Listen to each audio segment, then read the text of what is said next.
every moment, and yet still be so alone.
When I told you that you would not find a way back up, that was not a prediction. That was a promise. You will die here. I disagree. I warned you against coming down here, against perpetuating this sacrilege, but you persisted. You have undermined and dishonored the true God of the underworld. How did you think this would end, if not with bloodshed? Very well, I will listen.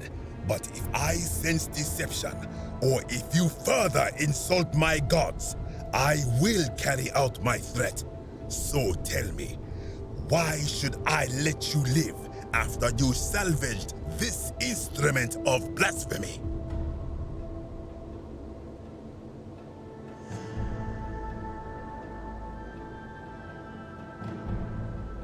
That may be true of many things, but this is different. If our gods were copied and corrupted from an older civilization, does that not mean they are false? Does that not mean our prayers to our gods all fell on deaf ears because we were not even addressing them by their true names?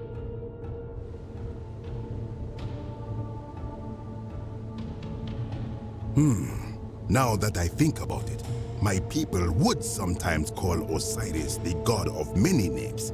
Perhaps it is so. But the underworld of my people is so different to this one, and so unlike the way it was described by our priests.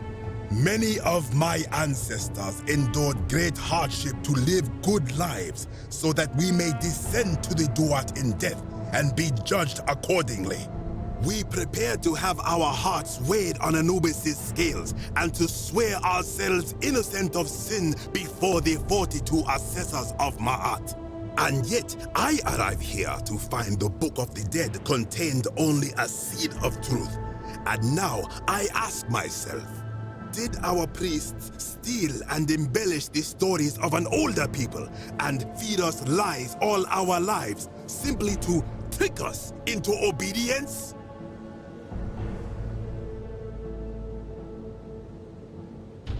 I am not sure I follow. Speak plainly.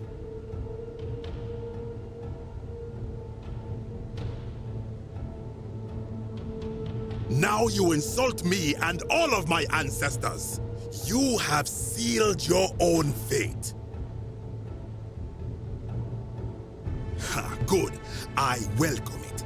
You see, the philosopher told me that each time it breaks, Osiris bellows with rage, and his voice shakes the very foundations of the earth. I can only hope one more tremor will lay waste to this fragile place once and for all, and you along with it. The many shall suffer for the sins of the one.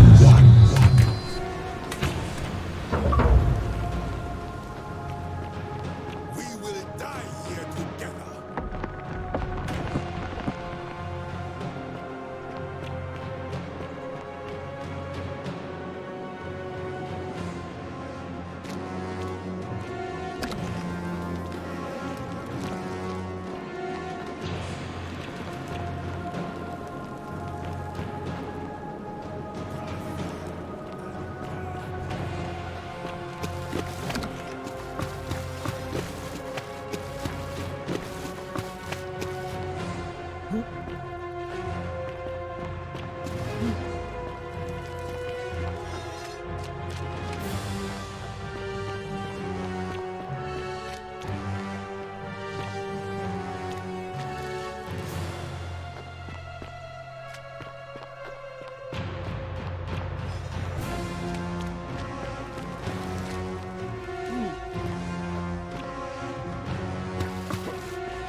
Salve, friend.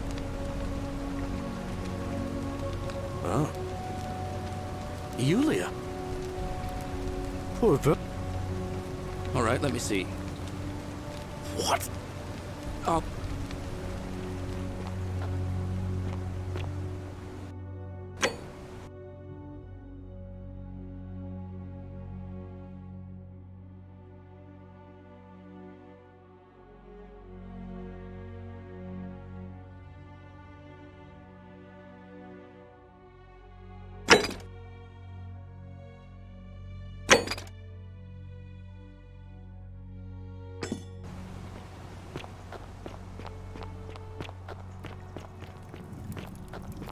Vote for Malleolus for a free drink at my tavern.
Hello.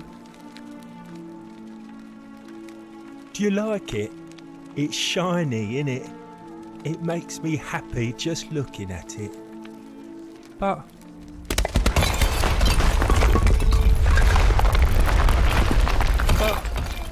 it's mine. Like, yeah, Galerius.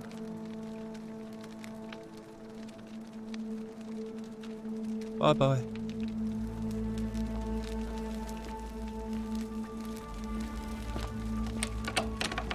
Hello. Bye.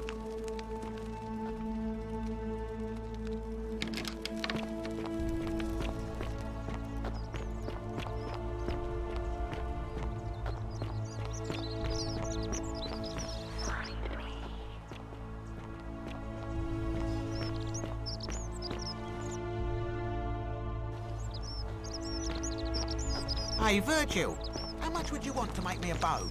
For the last time, Dacis, I'm not making you a bow. But why? You know why. But how am I going to defend myself against someone else with a weapon? There are no other weapons in the city. We all went along with the magistrate's weapons ban, so it wouldn't be an issue. That's why I've got to get in first before someone else beats me to it.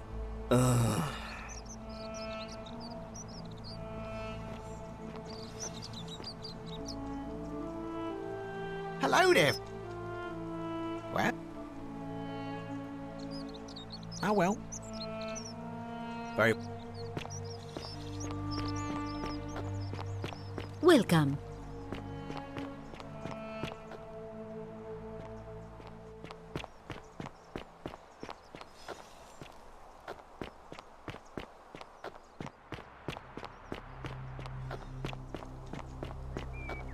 Galerius, all right, I'll withdraw, and Ulpius and Julia are free. I trust our business is concluded?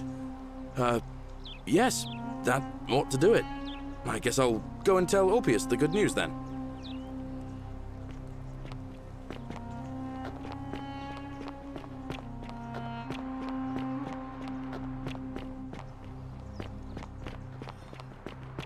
Citizen.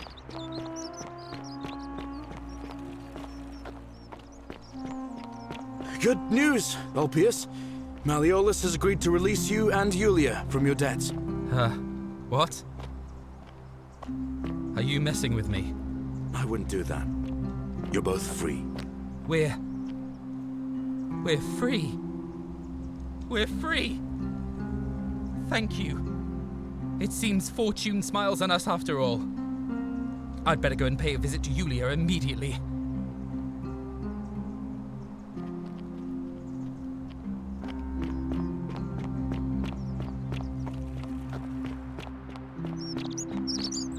Citizen. Julia! I'm so glad you didn't go through with it. It wasn't for lack of trying. And now Malleolus is going to... Wait. Why do you look so happy? We're free. Malleolus just released us and we never have to set foot in that villa again. What? How? Galerius arranged it somehow. Really? That's... incredible. Oh, what a relief. I don't know what to say. You don't need to say anything. Just rest up, get your strength back, and we'll celebrate properly when you're ready. I will. Thank you, Ulpius. I will. Welcome.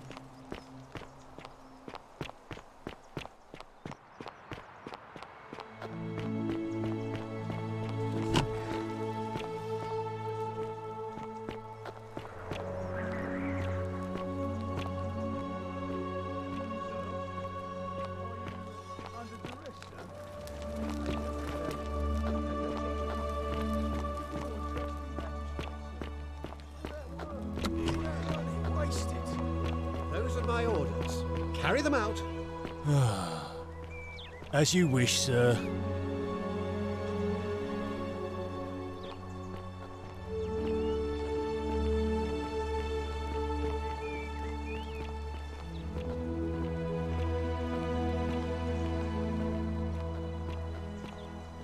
Priestess, Malleolus has decided to withdraw from the election. Oh, well, that's surprising. But thank you for telling me. I'll let everyone know.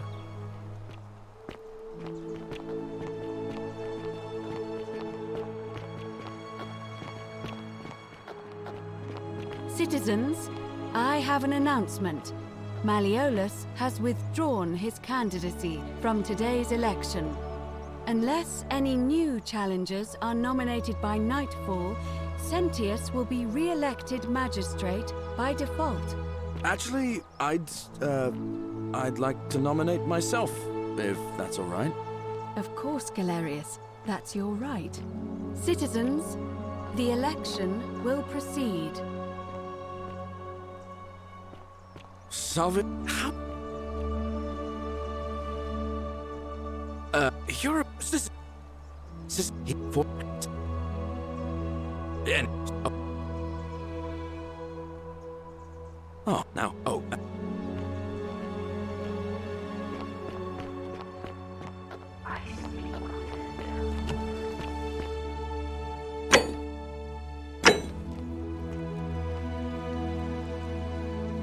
A new face. Ave.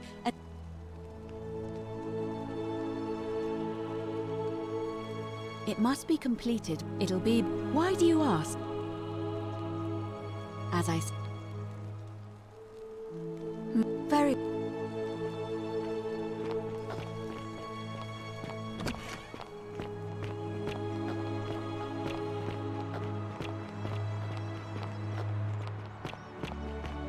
Citizens, it is time. Let us meet to elect our magistrate.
Citizens, we have a quorate body of voters gathered here to elect the city's magistrate. The candidates are Sextus Sentius Imperiosus and late nominee Gallus Galerius Helver. Marcus Malleolus Gurges withdrew his candidacy earlier today. As agreed, we shall dispense with ballots and candidates will abstain from voting. Let's make this quick. As I say your name, call your vote. I'll start with you, Horatius. Sentius, of course. Georgius. Galerius. He saved the life of my dear friend Fabia. Dacius. Sentius. Virgil. The man who put a stop to the threats I've been receiving. Galerius. Ulpius. Galerius, the man who saved my life. Rufius. The man who treated my rheumatism. Galerius. Citizens, you have made your decision. Your new magistrate is Gallus Galerius Helver. What? It has been decided. Magistrate Galerius, would you like to make a brief address? I just want to say, this isn't something I ever wanted. Now that you've put your trust in me, I'm going to do everything I can not to let you down. I'll need some time to put together a list of the changes I want to make around here. But I promise you, there will be changes. My first order is that Dooley is to be freed. Horatius, release him from his cell immediately.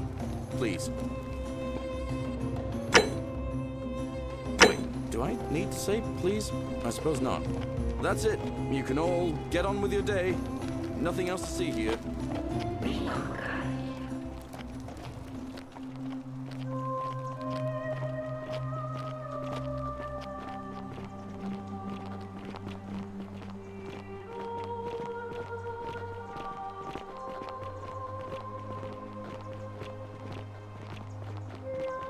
That's quite an impressive bow you have there. Just like Diana's.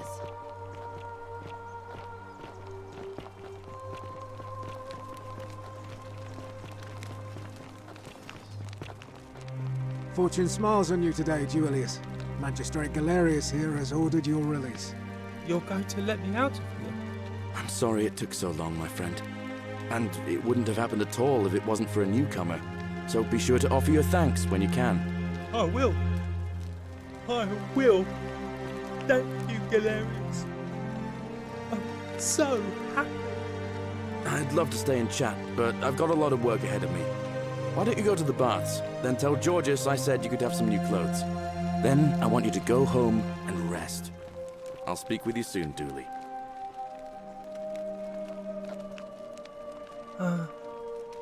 Hello?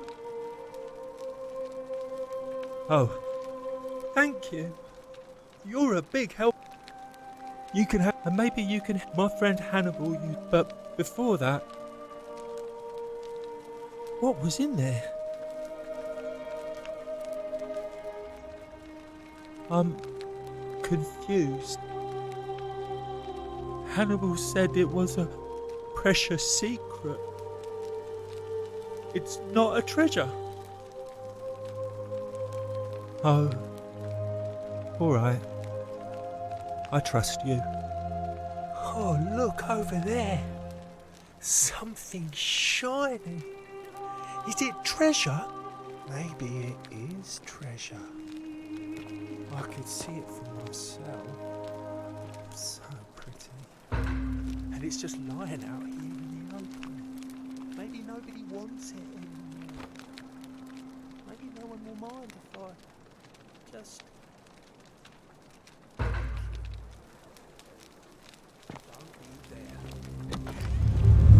The many shall suffer for the sins of the one.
Salve, friend.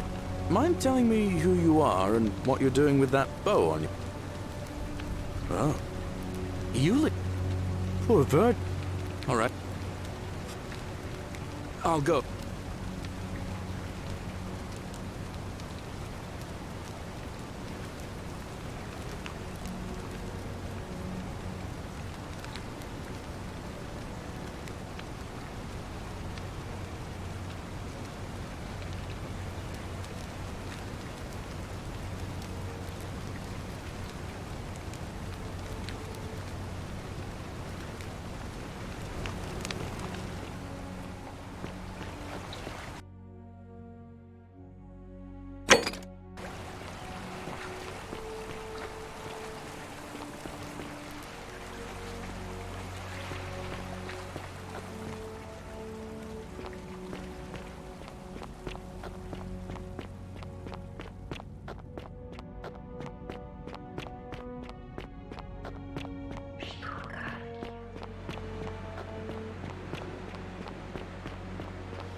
And here you are.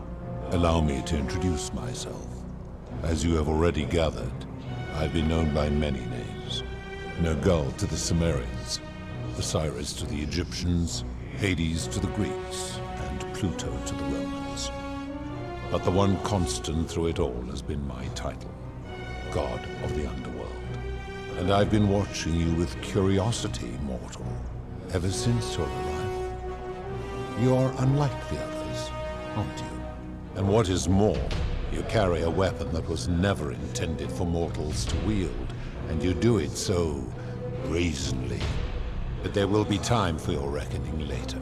First, As a reward for undoing the desecration of my obelisk, I will allow you to satisfy your curiosity. Ask what you will. My story is many thousands of years long. You will need to be more specific. What do you wish to know? It is a matter of perspective. God is a label I was given by you mortals, not one I gave myself. Your ancestors revered me because to them, my knowledge and technology made me incomprehensibly powerful, just as you might seem so to an insect. But despite all that, there are rules even I must obey. My kin and I all adopted this form long ago, so that we might better understand and communicate with your kind. In time, we grew fond of the sensory delights it affords: desire, joy, ecstasy, even rage and sorrow, while an acquired taste can be addictive. No. Long ago, I swore to Persephone that I would remain in this form for as long as we remained among your kind. I must honor that. This is my beloved. Like me, she has been known by many names. Ereshkigal to the Sumerians, Isis to the Egyptians, Persephone to the Greeks, and Proserpina to the Romans. Or perhaps you might know her as the goddess of springtime, the cycle of life and renewal.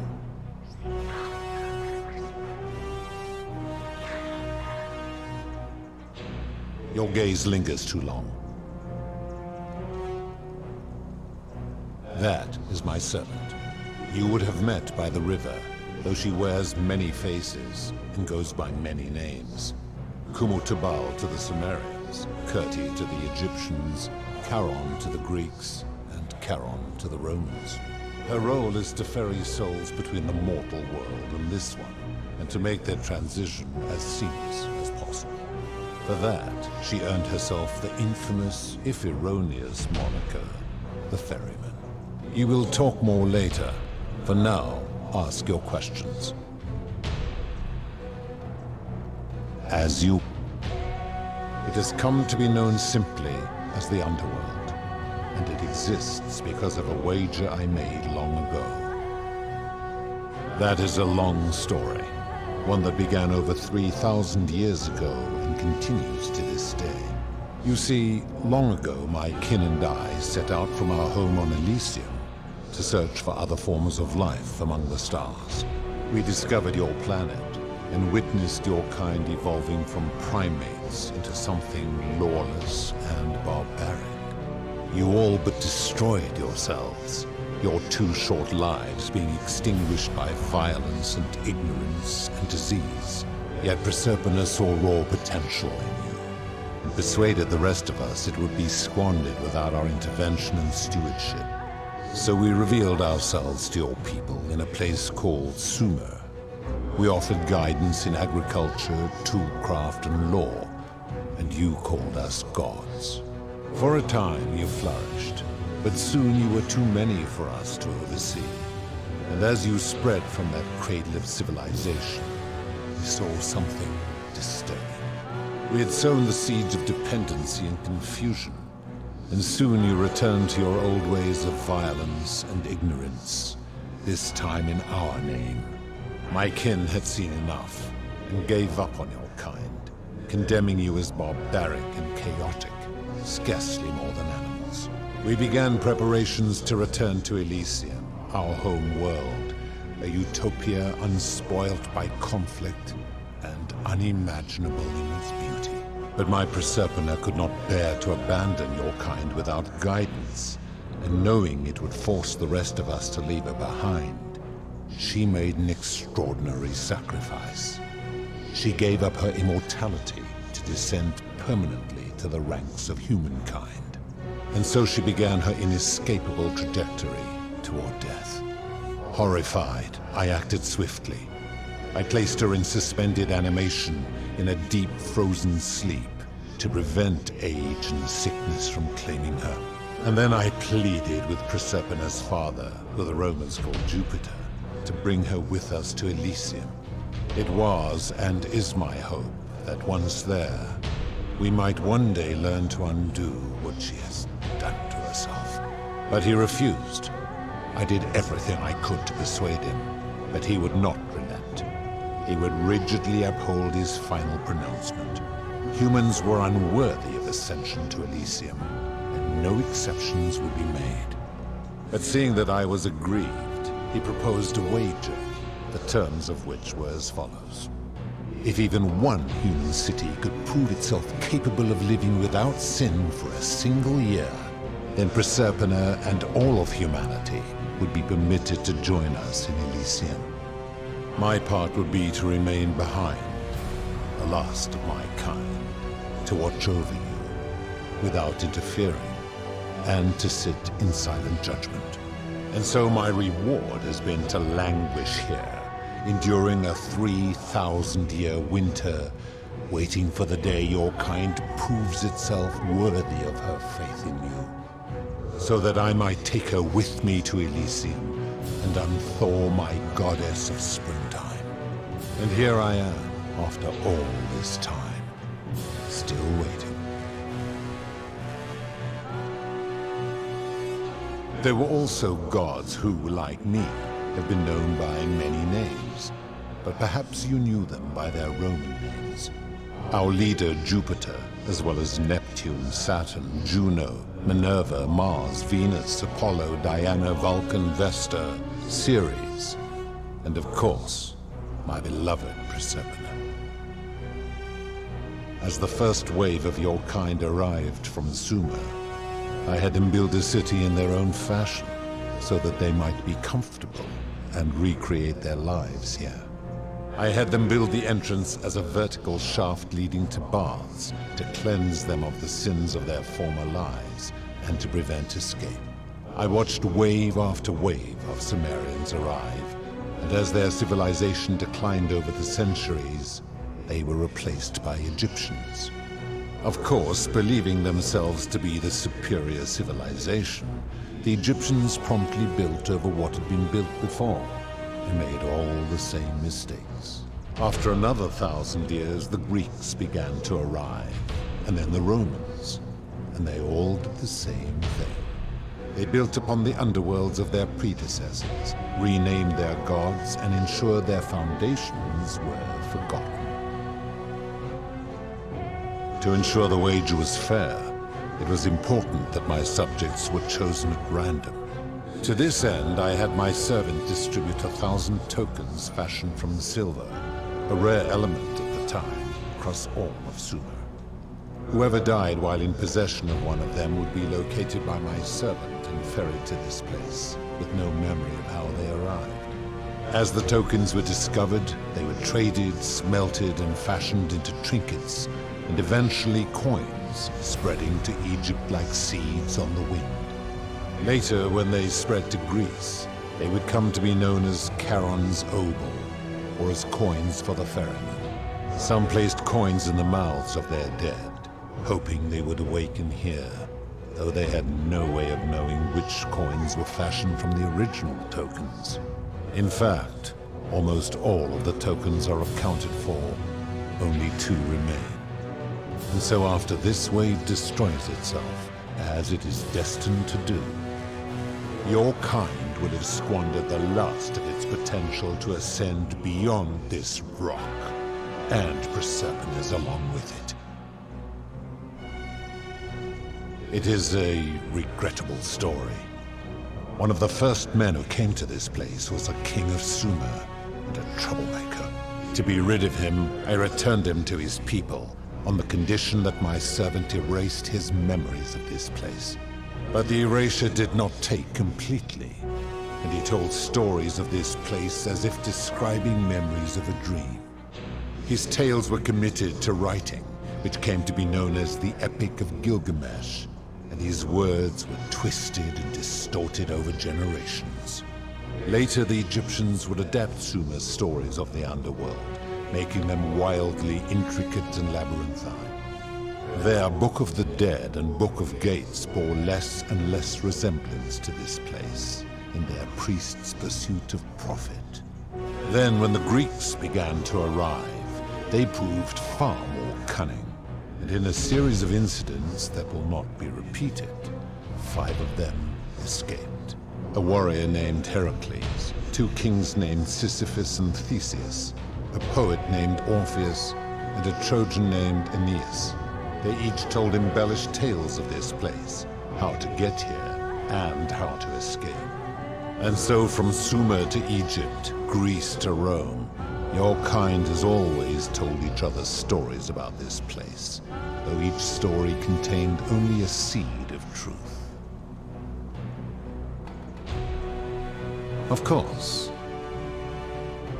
that is merely the name your people have given to it, but yes, it is my doing. That is a story dating back to the very first wave. After the Sumerians finished building their city, the self-declared ruler threw a banquet to celebrate. Now this man was unmarried, and many women were vying to become his wife, a prestigious position of power and influence in a new world. Of all the women, 2 were particularly ambitious. Both were beautiful, and both arrived at the banquet wearing eye-catching dresses and painted faces, their hair woven in elaborate fashion. The first woman, recognizing that she would require an advantage to win the ruler's affection, draped herself in jewelry, ornate necklaces, bracelets, and rings fashioned from gold. Seeing this ostentatious display, the second woman grew envious, for she had no such jewelry at her disposal. She prayed aloud to any gods that would listen to cover her in gold, and when her prayer went unanswered, she took matters into her own hands. While the others indulged at the banquet, the second woman summoned the first for a discussion in a quiet place. She checked that nobody was watching, and pushed her rival from the top of the ziggurat, where she broke her neck on the rocks below. But I was watching, and I decided to answer her prayer. I took the golden bow left behind by Diana, and I shot that woman in the heart, covering her from head to toe in a layer of molten gold. And I left her to stand there, that she might serve as a grim reminder of what befalls those who sin in my domain. But that was not enough, for the entire city was tainted by her sin, and the wager could no longer be won. So I had no choice but to wipe the slate clean. I gilded them all, to make way for a new wave, and began the wager again. And to this day, each of them, and all who came after, line the halls of this city, inanimate but conscious, suspended in time with only their sight and hearing preserved, so they may bear witness to and lament the folly of your kind for eternity, as silent golden sentinels. I give your kind a second chance at life, as well as ample warning about my law. And when you disobey, and you always disobey, you force my hand, bringing terrible suffering upon yourselves. And so you ask if I am the one destroying your lives. And I say, no, you destroy yourselves. I am merely the means by which you do it. When my kin departed, they left behind many relics which I inherited. A consolation prize of sorts. The golden bow originally belonged to one of my kin, who the Romans called Diana. As my collection of golden statues grew, I chose the most ferocious among them, and equipped them each with a duplicate of her bow, and tasked them with hunting down the Forsaken at my behest. They became known simply as Furies.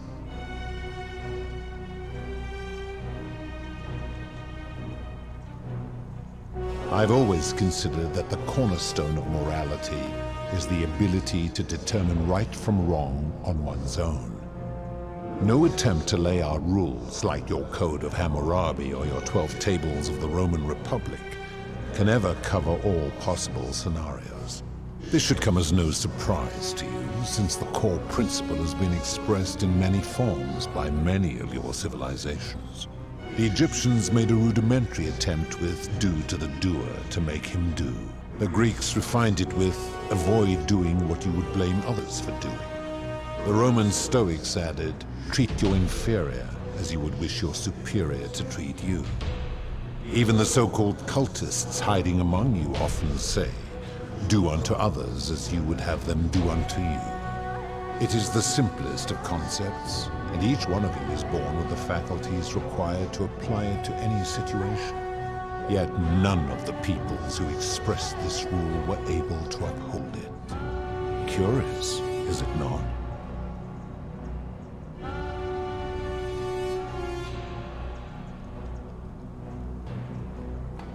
Enough. You clearly know nothing. I'm able to commune with all of the statues in the city. Their ears are my ears, and their eyes are my eyes. If she was still conscious, I suppose she could, but she's not. Why do you ask?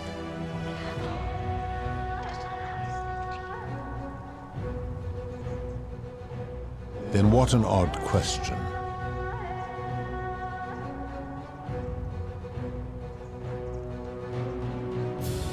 Do you plan to speak in sweeping generalizations, or are you going to give me an example? I have seen no such thing, but in any case, taking one's own life is a self-directed act. It is not one that is done to others, however they may be affected by it. Therefore, it cannot be said that one who commits suicide has done anything unto others. Now tell me, what other sins do you believe I have overlooked?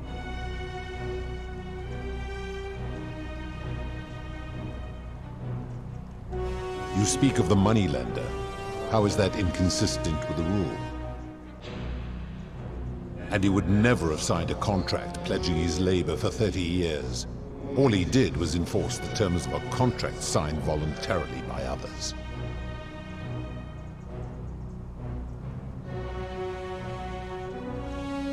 Ignoring your irritating sense of moral superiority, this is interesting. I'm curious, how do people escape poverty where you're from? I see. And how long might it take such a person to repay their debt? I fail to see how your system of loans is significantly different to a debt bondsman signing over his labor for 30 years. Now tell me, what other sins do you believe I have overlooked?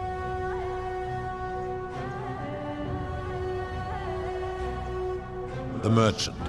How is that inconsistent with the rule I've outlined? I disagree. Having watched this merchant, that is precisely what he would expect from others, and he would be quite capable of paying the price anyway.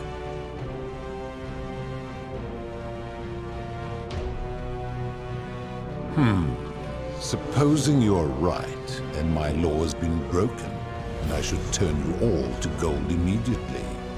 Is that what you want?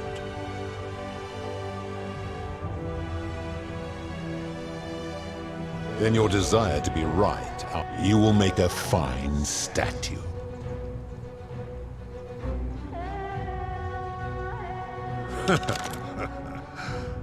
Do you really think...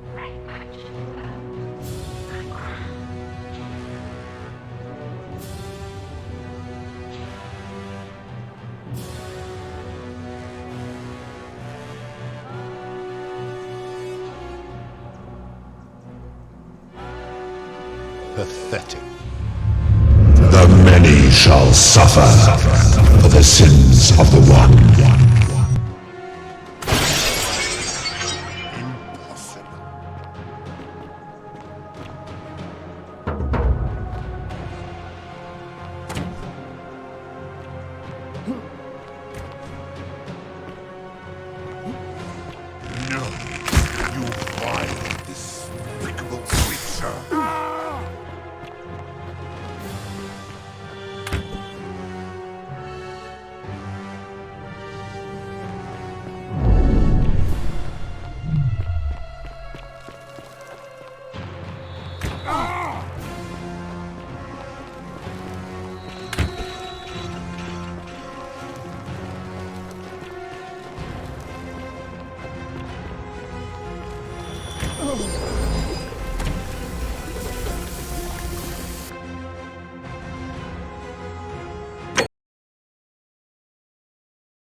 Allow me.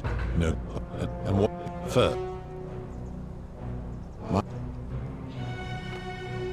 In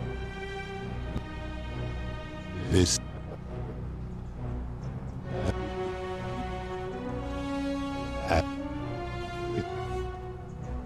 That you. Yeah. We be.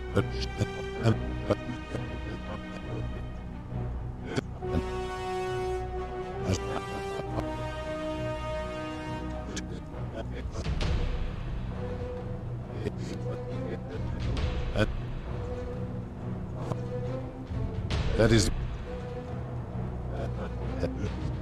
and I, when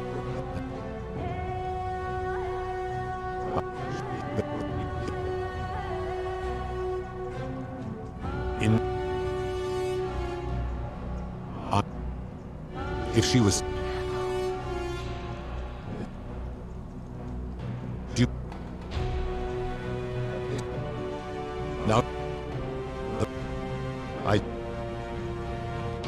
Now, I disagree. Having watched that tavern keeper, that is precisely what she would expect from others. She would view it as a game, one she intends to win. Now tell me,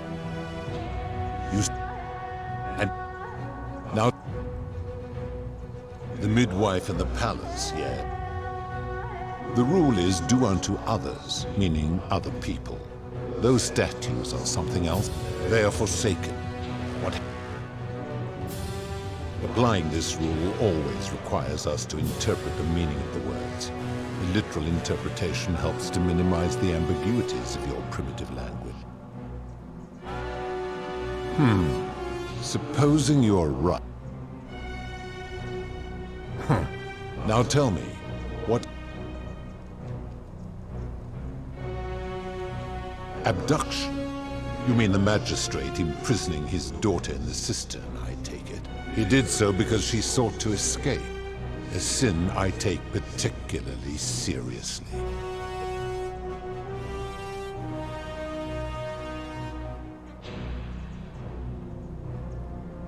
Now tell me,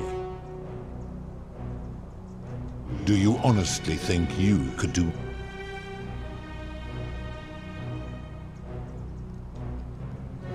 I should strike you down for that.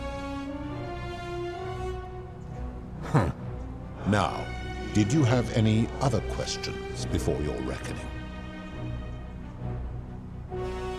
Very well. Good. Only, it seems, something is wrong. It has long been within my power to see into the hearts of mortals and weigh their deeds in life. But when I peer into you, I see only a blank slate, as if you did not exist until you appeared in this city. How is this possible? Charon, where did you find this one? I do not remember ferrying you. How did you come here? If that is true, then I sense the intervention of someone powerful. How did you come to be in this time, mortal? Who brought you here? He cannot know.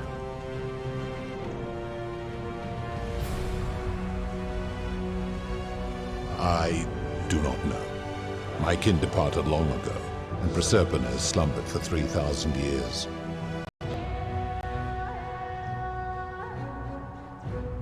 Tread lightly, mortal. Enough of this. It seems I will need to put your reckoning on hold for now. But answer this. Why have you come here? What is it you seek?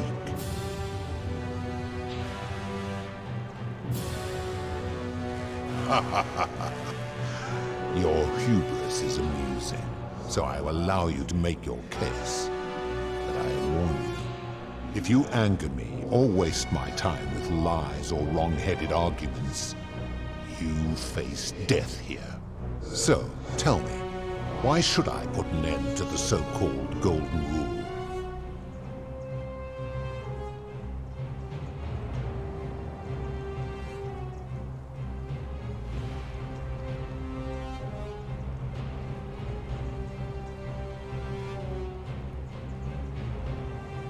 That is a very serious accusation, mortal. What sin have I committed?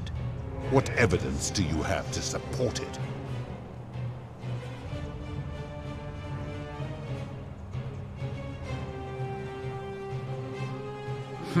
I am well aware of the story told by the Greeks and Romans of my so-called abduction. It is entirely unfair. My love was dying, and I intervened the only way I could to save her life. What would you have done? It was an act of rebellion against the others. She knew I would have to act to save her, and I did because I loved her. I love her still. Accordingly, I reject your argument. These people were all dead when my servant found them. I gave them a second chance at life. Would you prefer to have simply ceased to exist? Then you still have the option to end your life should you wish, and you are no worse. Accordingly, every one of those people was guilty of failing to ensure their peers lived virtuously. They failed collectively, and so they were punished collectively. The Romans understand this, as did the Greeks before them.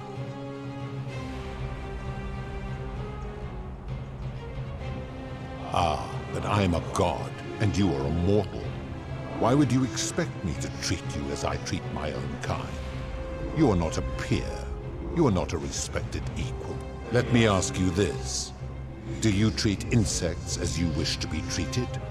Do you care for their well-being as you would your fellow man? Do you ensure they have food and shelter and protection from predators? Do you give them rights? Of course not, because that would be absurd, just as it would be absurd for me to treat your kind as equals.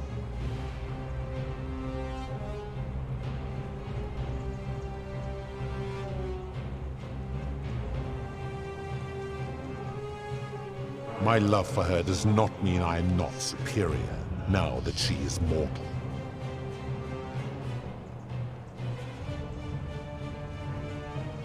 Where to begin?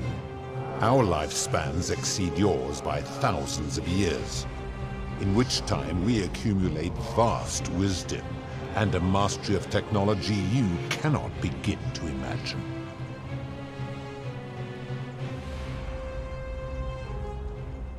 It would be most unwise to get ideas about attacking me, because that is the source of our power over you. You could say that.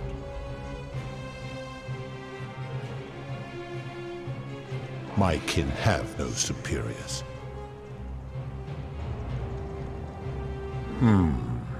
That is true. Go on.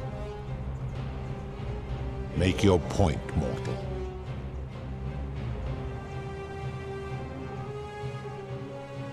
Let me ponder that for a moment. If you are right, then it would follow that all this time I have been in the wrong.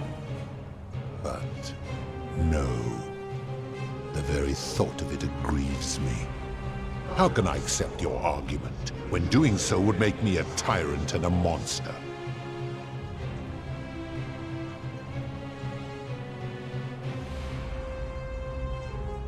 Your hubris grows. You will make a fun. Do you? How dare you threaten her? This ends now. The many shall suffer for the sins of the one.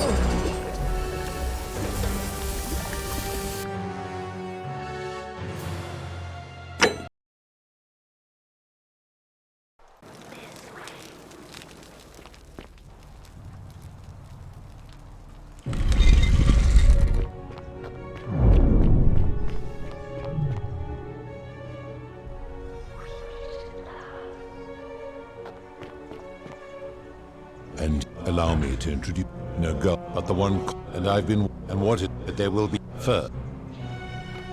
Good. Only, it is. I do not. If that...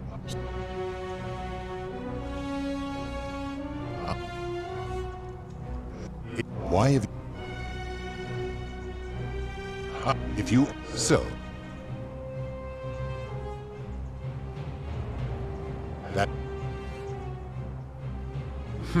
It is... According...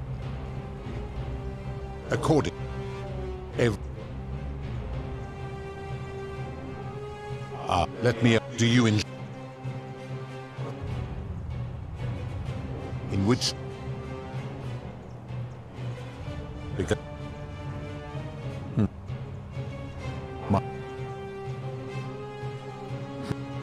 Make your... If you... How can I... Your hubris, you will...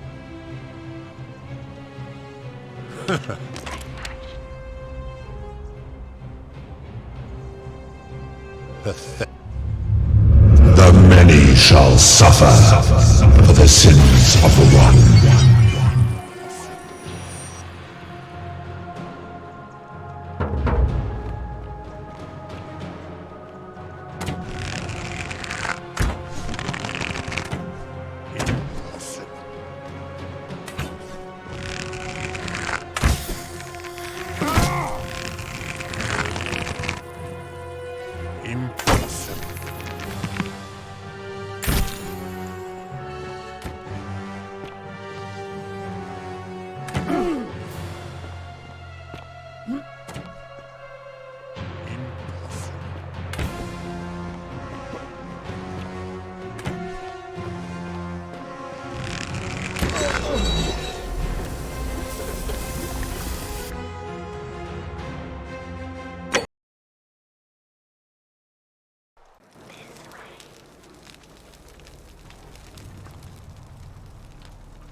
Why? So...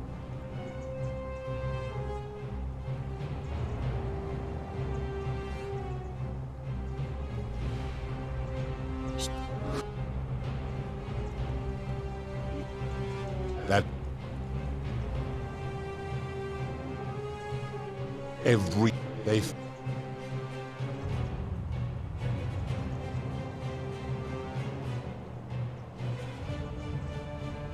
Let... Of course. In which... Because that... Mike. Make your... Let me... If you're... How can I accept your... Your hue? You will make a fun...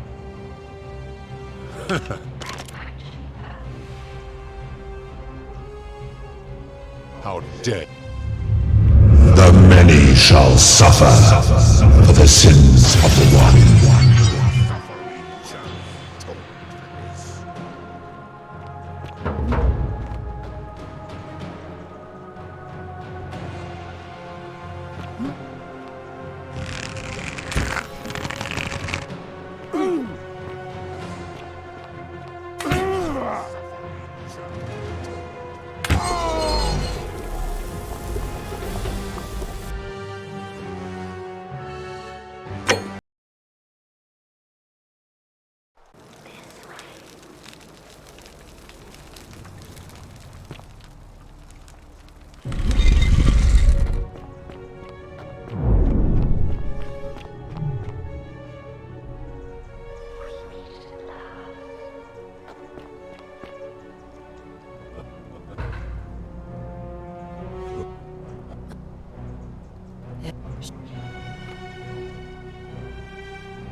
That is...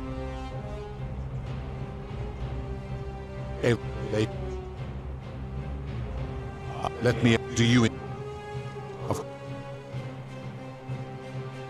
which... Because...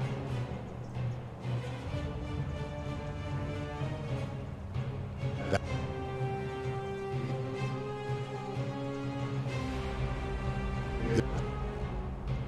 It is in... It was accordingly.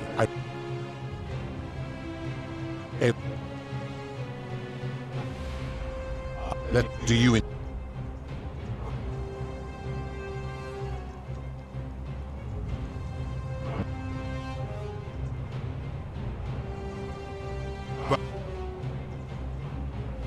That... Let me do you in... In which... It...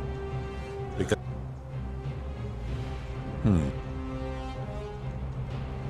Mike. Make your...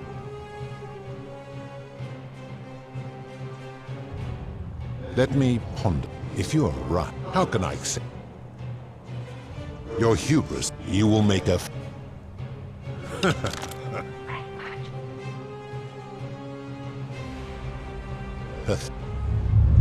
The many shall suffer for the sins of the one. No, you vile, despicable creature.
Salve.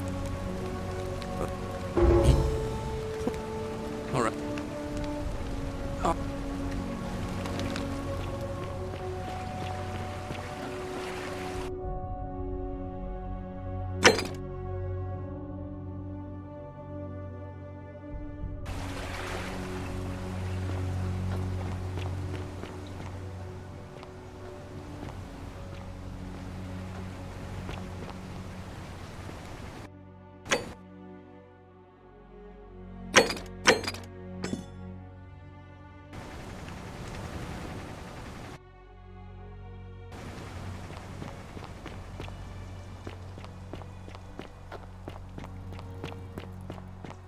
Ixion turns.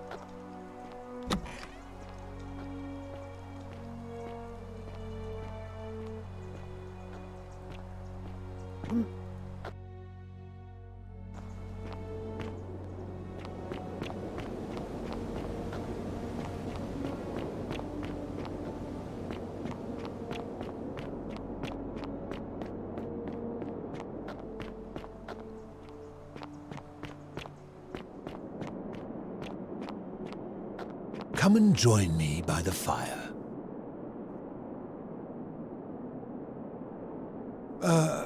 I was indeed, but we've never met before, have we? I'm sure I would have remembered. Blessed Lissa, am I losing my memory? Oh. I assume you're asking me this as some kind of amusing hypothetical? The way you say that, you met him, didn't you? Why didn't you just say so? I'm only too happy to help. I suppose first I'd want to gather information. I'd want to know about his reasons for imposing the Golden Rule and what he considers a sin. If I could expose some internal inconsistency in his reasoning, some degree of hypocrisy, I might be able to compel him to change his position. But as a philosopher, the saddest truth I ever learned is that all but the most enlightened opponents are more easily swayed by appeals to emotion than by reason. So the easiest path would be to find his emotional susceptibility and exploit it. If he was vain, I might try to flatter him. If he was merciful, I would try to evoke pity.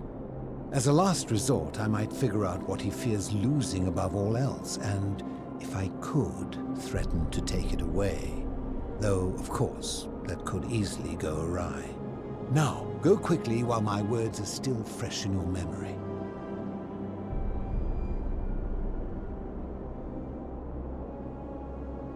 I enjoy...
And here you are. Allow me to introduce no girl, but the one and what that they will first.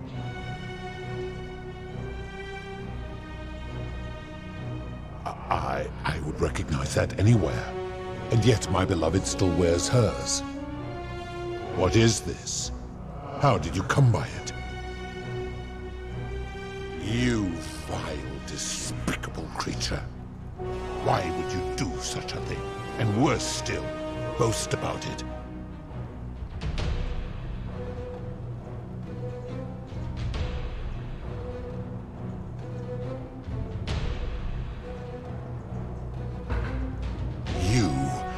You have put me in an impossible position.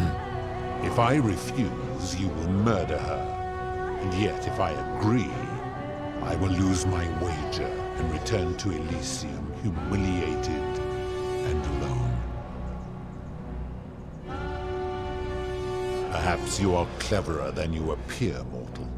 I do not see that I have a choice in this. Your treachery and savagery have opened my eyes like nothing I have witnessed in 3,000 years.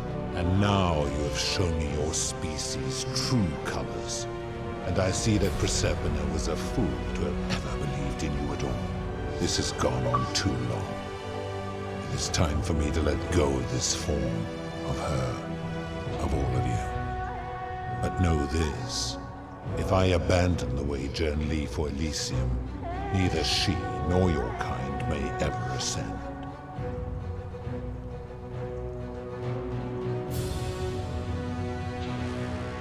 Because despicable creatures like you have no place there.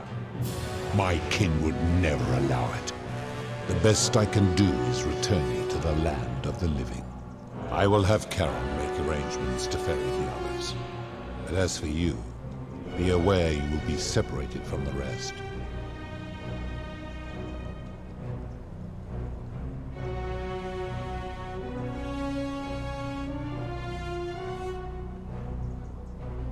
Once this exodus begins, the events that brought you to this moment will never have taken place, and you will have created a paradox.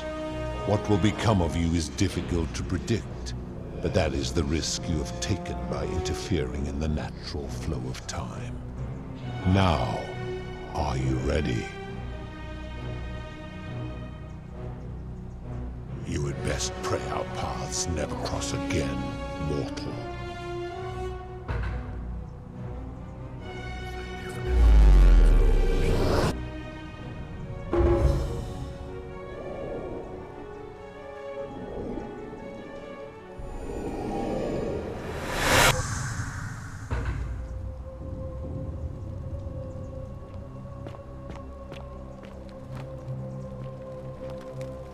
Oh.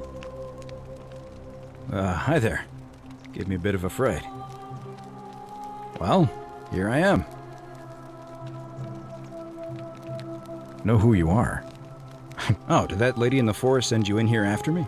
I guess I lost track of time, learning about the history of this place, and it is extraordinary. I'm fairly certain you and I are the first people to set foot in this city for about 2,000 years. Fortunately for us, the last person in here was a Roman man named Galerius, who inscribed an account into a tablet. Apparently, there was a community of 20-something people trapped in here, and living in fear of a curse they called the Golden Rule. They believed that if even one person sinned, an unknown god would cast them all into gold, like the 1,000 people who'd lived here before them.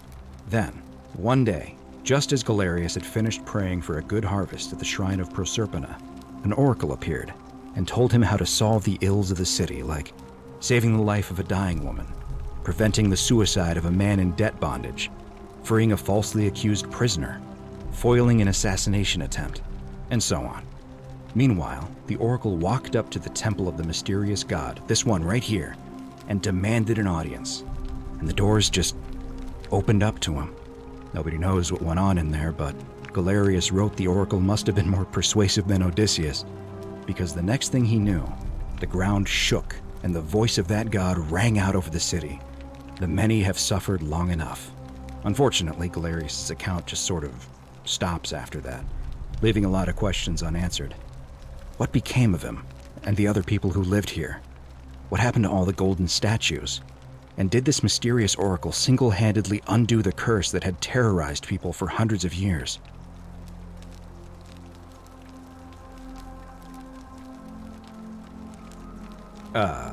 What? Anyway, I think I found a way out through the aqueduct that brought water into this.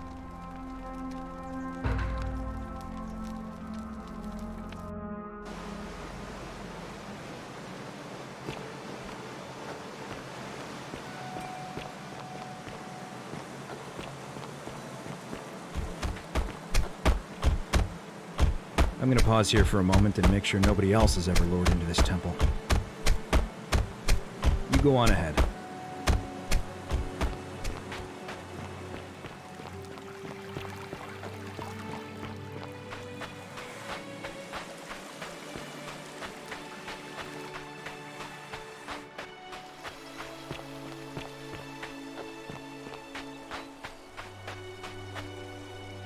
You're back!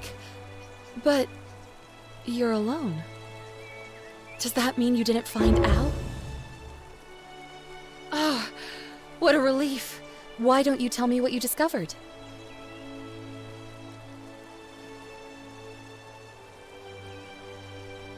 Ah, I see. I thought you might. Well, now you know. I suppose you have questions.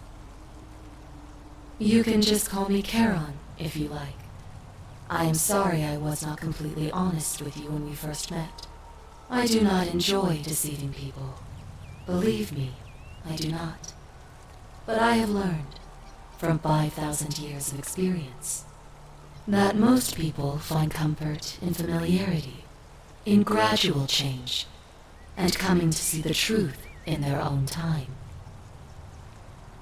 That you died, of course. You were dead when I brought you here. My role, as the servant of the god of the underworld, has always been to assist the chosen to cross the threshold from the land of the living to the land of the dead.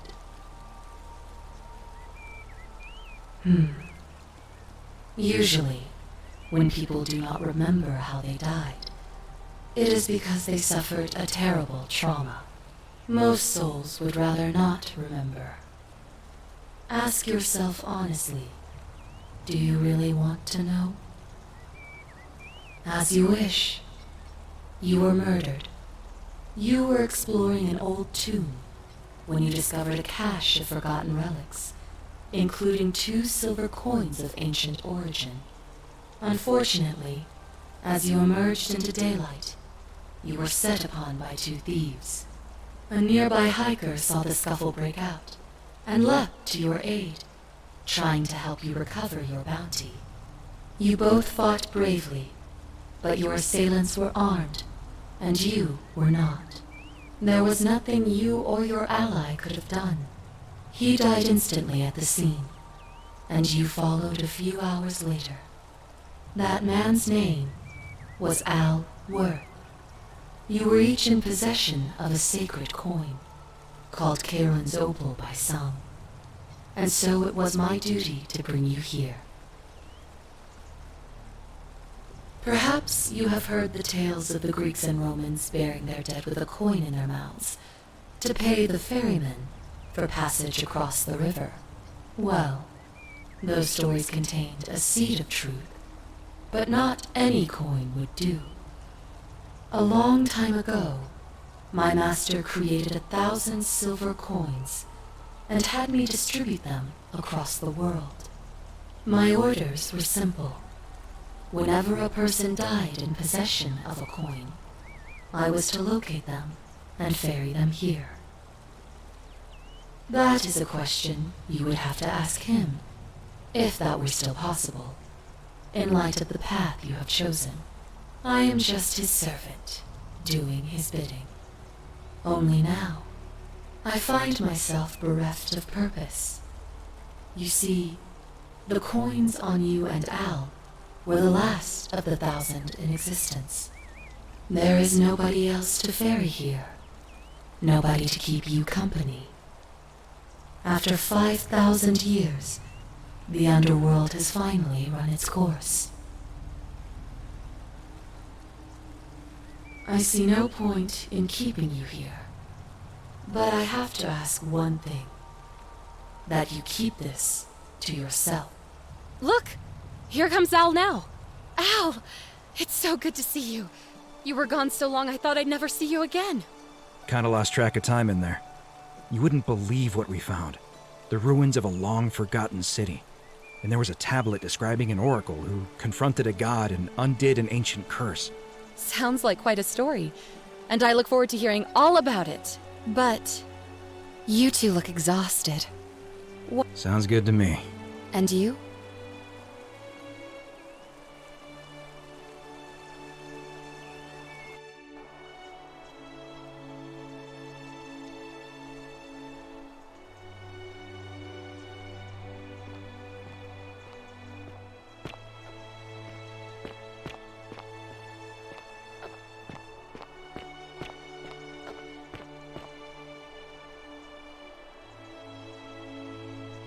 Hey, you made it. It's great to see you again. I read your book, and what the critics said about it. I guess they weren't ready for your theories about the underworld. Anyway, after everything you've been through, I thought you might appreciate some good news. So after we got back to the real world, I started doing some research into the people mentioned in Galerius' tablet, and I found something strange. I'm sorry I've been so cryptic. I've been dying to tell you, I just really wanted you to see this for yourself. Why don't you head on down there? I'll catch up with you at the other end.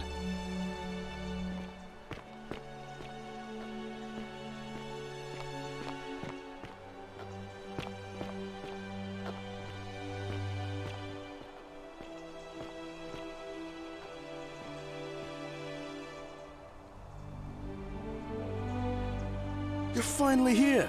Remember me? It's a crazy story. After you disappeared, Karen appeared and told us she was returning us to the world. Even gave us some coins to help us start our lives over. Only, for some reason, she returned us to your world instead of ours. Anyway, I know we only ever had that one conversation, and I wasn't even sure if you'd remember me, but I wanted to say thanks for freeing us from the underworld and giving us a second chance at life. Oh, I used Karen's gift to buy a farm in Umbria. Got a villa on it too, with enough room for Dooley, of course. It's hard work, but I sleep soundly every night. I'm finally my own man, and I wouldn't change it for the world. I know! I can't believe my luck either. But we're engaged and living together. We're planning to get married next spring. If you're gonna be around, we'd love to see you there. Of course, there's a whole museum full of people waiting for a chance to thank you, so you'd better keep moving. We'll speak again soon, my friend. Oh, hello.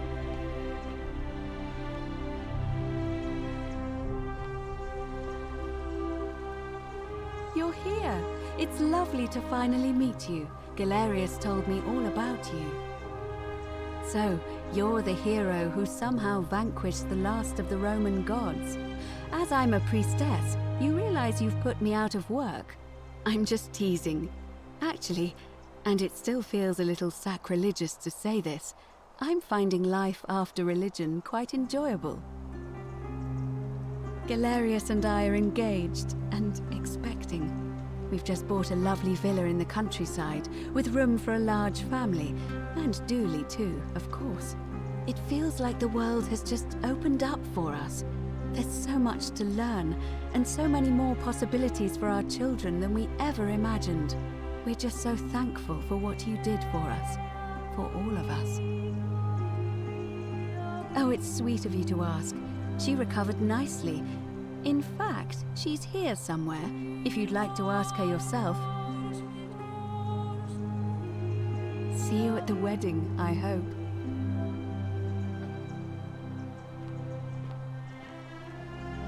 Hello, I'm Dooley. Galerius said you're very nice and a big helper. Thank you for I live at Galerius and Equity. Treasure? Oh, I forgot about that. I like my box now. Galerius got me a box that tells stories. It's you. My favourite thing. Bye-bye. There he is.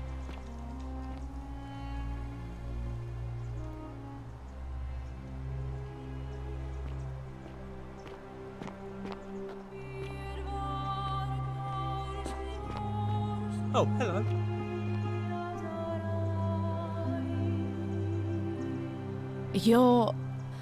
You're the Oracle, right? Oh, of course, sorry. And I never got a chance to thank you for telling Galer, and of course, getting me and all of us out of a terrible situation. Last I heard, Malleolus kept insisting he was the last rightful ruler of the Roman Empire, and wound up being committed to a psychiatric hospital. As for Claudia, she was always so viciously unhappy. Someone said she'd blown all her money on wine, trying to drink herself back to the underworld. After the horrific way they treated Ulpius and me, I can't help feeling a sense of... what's that German word? Schadenfreude?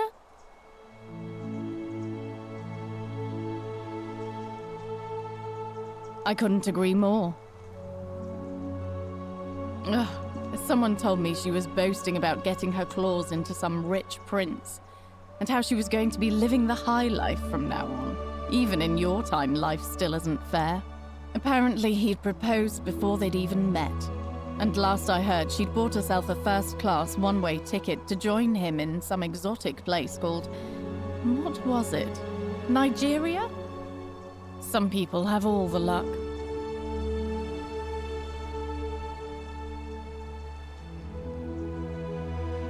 Well, you are the Oracle, so I suppose I'll take your word for it.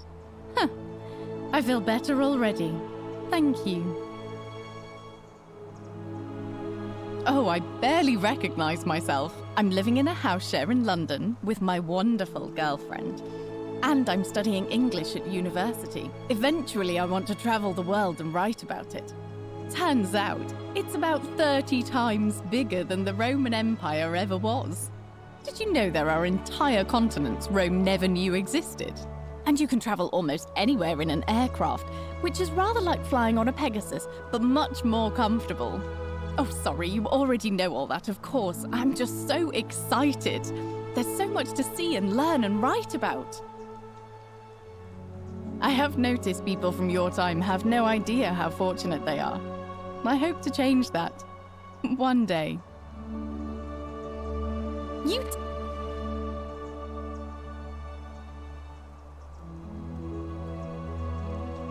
I hope so. Hi there.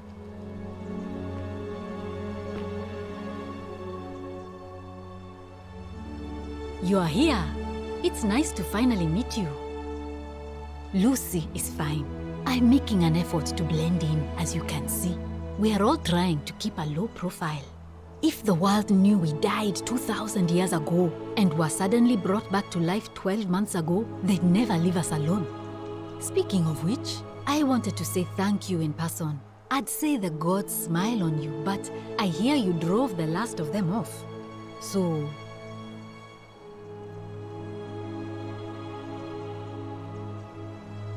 I'm studying to get into medical school.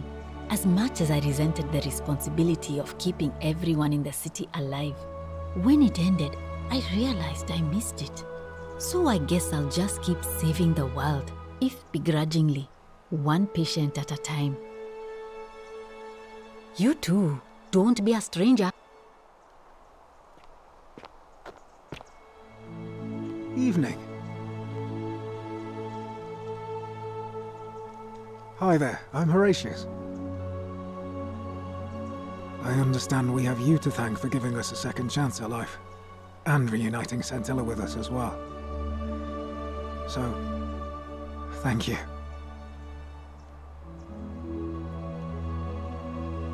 Ah, you remembered that. Thank you. I grieved for a time, but that's done. In the words of Epictetus, as those who rode behind triumphant generals remind them they are mortal, remind yourself your precious one isn't one of your possessions, but something given for now, not forever. Thanks. I'm living up north and studying in the military academy in Modena. I'm going to be an officer one day. The world's changed a lot, but some things stay the same. Would you believe we're still studying military tactics from my time? Alexander the Great, Caesar, Hannibal Barca. Still, I have to keep challenging myself to let go of old ways of thinking and embrace the new. As Seneca wrote, the ones who pioneered our paths aren't our masters, but our guides. And you. Hey. I take it you're the Oracle. Thanks for coming. Actually, I changed my name to Cynthia. I didn't want to be associated with Sentius after what happened. I'm not sure if you heard, but after you drove Pluto off, Proserpina emerged from the Great Temple. She knew right away what none of us had figured out about that psychopath. He'd been keeping my little sister locked up in the upper cistern all that time. But he's been dealt with. He's... you know what? The important thing is, we'll never see him again.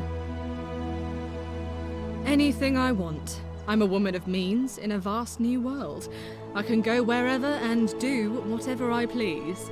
Of course, I mostly just stay in my villa and have my servant Alexa summon things for me, because it's just awful out there. Barbarians everywhere. He's still there, all alone. The last golden statue in the underworld. Trapped in a metal shell, slowly losing his mind until the end of time. Eternal torment. Just what he deserves, if you ask me. Then I suppose he got his wish. You too. See you around.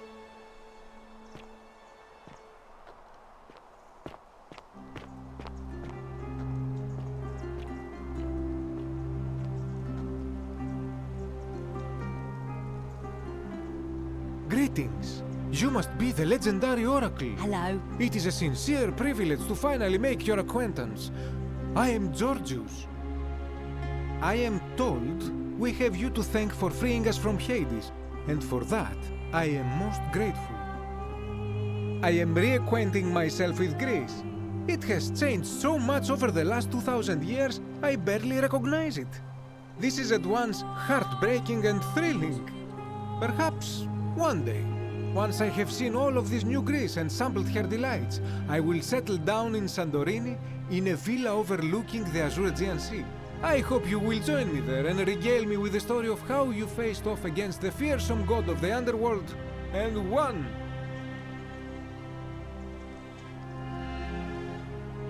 You too, my friend. You're the one we've been waiting for. I'm Fabia. I wanted to say thanks for sending Galerius to save my life. I don't know how you knew, but I would have been crushed by that shrine for sure. I'm just so happy to be here, with you and everyone, together again, even if it's just for one more night. Well, it's not like I have to work with all the silver Charon gave me, so I just do what makes me happy. Mostly that means baking for my friends and looking at memes while binging TV shows in yoga pants. What a time to be alive. Thank you. I really am. You too.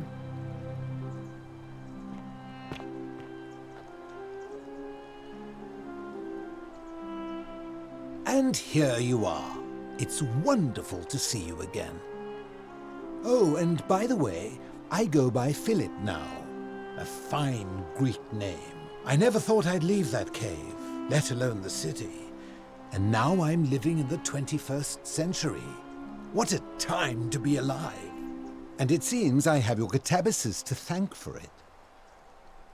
I'm working as a consultant to the Faculty of Classics at Cambridge University, helping fill the odd gap in their knowledge. Not that I need the money, but I do love being around enlightened minds again. Aha! You remember that? I have to admit, I've been profoundly impressed by the advances humans have made these past 2 millennia. The sum total of human knowledge available at our fingertips, miraculous modern medicines, and a series of prosperous democracies. Your contemporaries have come further toward utopia than I ever thought possible, though there's still a way to go. My sincere thanks, one. Some soiree, innit?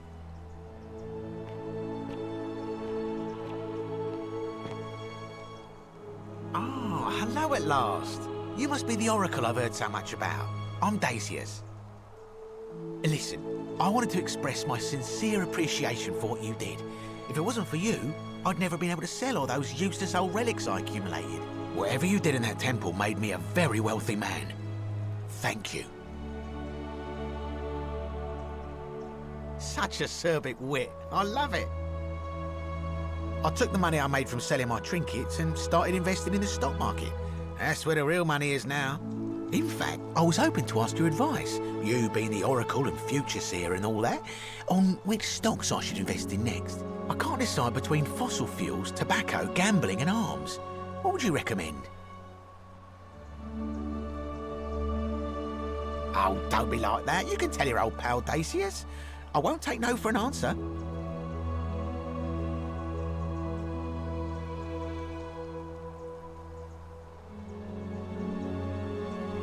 Oh, of course, yeah. I was just thinking the same thing. I'll go home and buy up as much stock as I can tonight. I'm gonna make a bloody fortune. Of course, don't let me keep you. Thanks again for the tips, my friend. Good evening.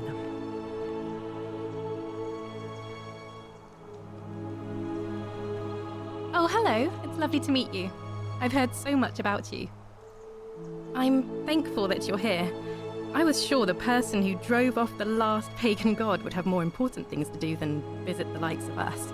But thank you for coming and for saving our lives. What you did was extraordinary, and I'll never forget it. I'm living in Rome again, in a charming little flat by the Tiber, not far from my old place. Oh, and I'm training to be a crisis counselor. After you sent Galerius to persuade Ulpius not to take his own life, I was inspired. I just want to spend the rest of my life helping people, like you helped him. Thank you. That means a lot. And you. Oh, and I hope this isn't too forward, but some of us are going out for a drink after this, if you'd like to join us. Wonderful. I'll see you soon. Greetings. Thank you for your kind words and for liberating us all. In all the time I was in the underworld, I never once imagined that I might end up in a place so much like Elysium. I'm recovering. Octavia was kind enough to let me stay with her for a while, at least until I'm well enough to be independent again. Ah, you remember that. I'm a little tired of Ovid, but that's all right. I have 2,000 years' worth of poetry to catch up on now. I'm already up to the 19th century, and am quite enjoying the work of a fellow named Poe. I think I may have found a kindred spirit. Men have called me mad, but the question is not yet settled whether madness is or is not the loftiest intelligence. And you, farewell, friend.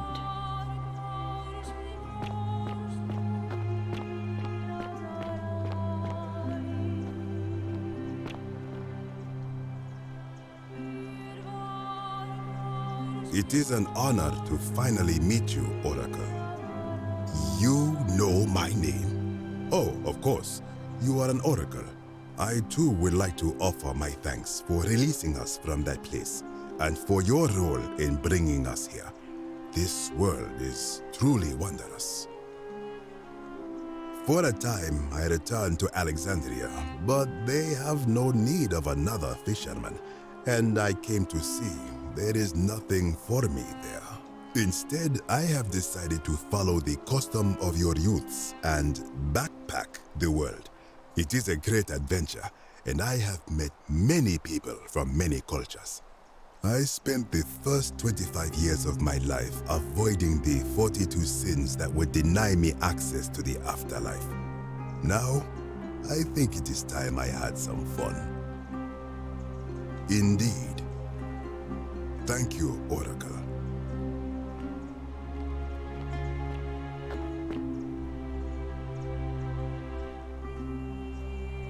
Nice to meet you. I go by Rufus now. New start, new name. Oh, and for what you did. Sorry, I'm no good with the mushy stuff. I live with Virgil in Rotterdam, not far from where he grew up. It's very modern. Destroyed in the war, and it rebuilt itself. Good place for a fresh start. Haven't decided what I'm going to do with my life yet. One adjustment.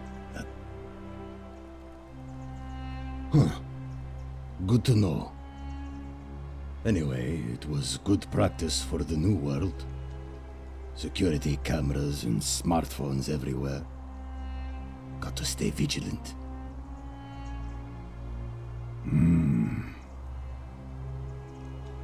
You too.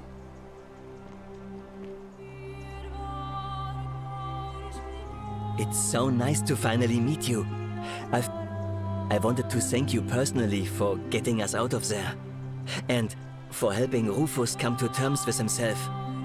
He may come off a little gruff, but once you get past that, he's a lovely fellow.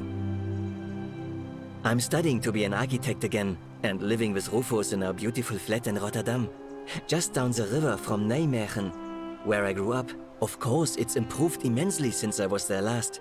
Gleaming futuristic buildings and clean streets full of educated, accepting people. You natives of the 21st century have no idea how fortunate you are. You too, as Rufus said in his own laconic way. If you're ever in the Netherlands, we'd love to show you around. It's the least we could do.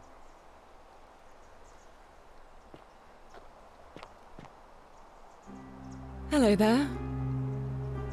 Oh, I go by Gabriella now. I didn't want to be reminded of that monster every time I heard my own name. You didn't hear? My adoptive father, Sentius, locked me up in the upper cistern to stop me from escaping. After you drove Pluto off, Proserpina came and released me, and that monster got what was coming to him. Don't worry, nobody did.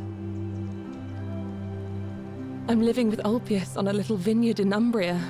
It's even more wonderful than I dreamed it would be. I'm so grateful to you for making sure he's still with us. If you're ever passing through the region, I hope you'll come and visit us. You can try some of our very own wine. Thanks. It's nice to finally put a face to the name. I'm Ulpius. I understand I have you to thank for sending Galerius to save my life. The way you just showed up out of the blue and stopped me from making a terrible mistake, I'll be forever in your debt. I'm living with Gabriella in Umbria. We finally bought the little vineyard we always dreamed of. It'll be a little while before we know what we're doing, but every day I look at her and this extraordinary new world with all its beauty, and I think, what if I'd given up hope? And missed out on all of this? So we're living each day to the fullest. And we end them all the same way, sitting together on our terrace with a glass of our wine, which the locals say is almost drinkable now, and watching the sunset over the rolling hillside. And I couldn't be happier. Thank you. I wouldn't be here without you. You too.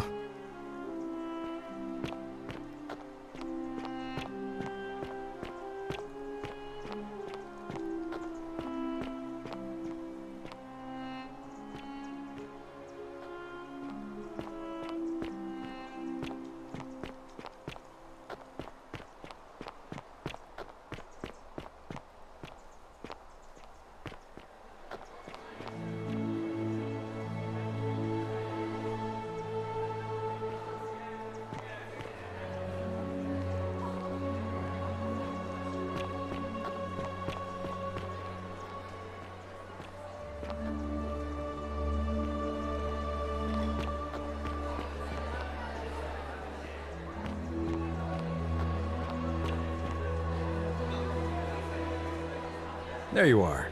I hope you enjoyed that. Now, there's one more person I wanted to introduce you to. I think you know her. Sorry if I frightened you.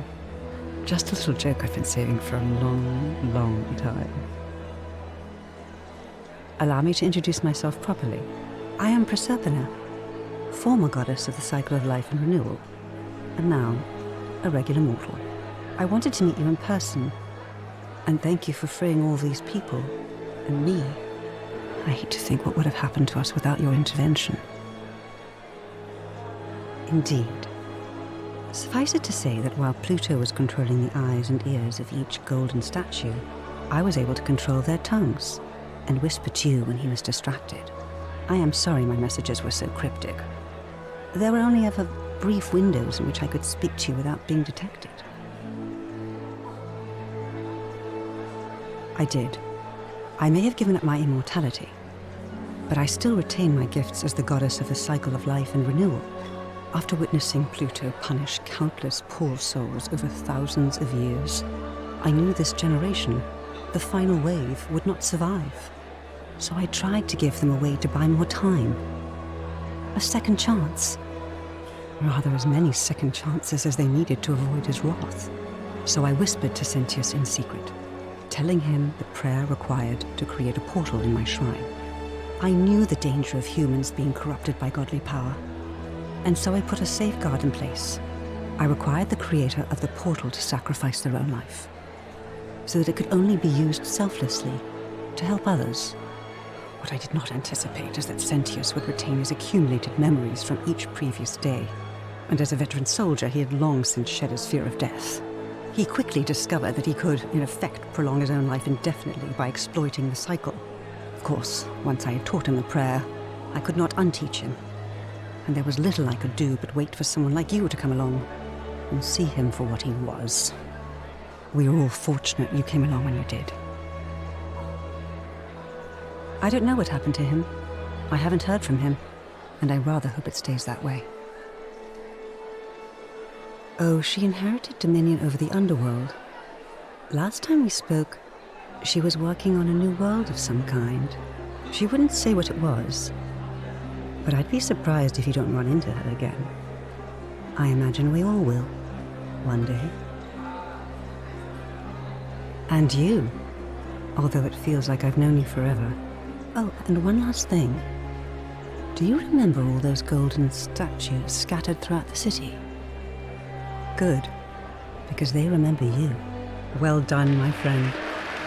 Of all the heroes who ever journeyed to the underworld and returned, none came close to achieving what you did. Hercules, Orpheus, Theseus, and Aeneas would be proud.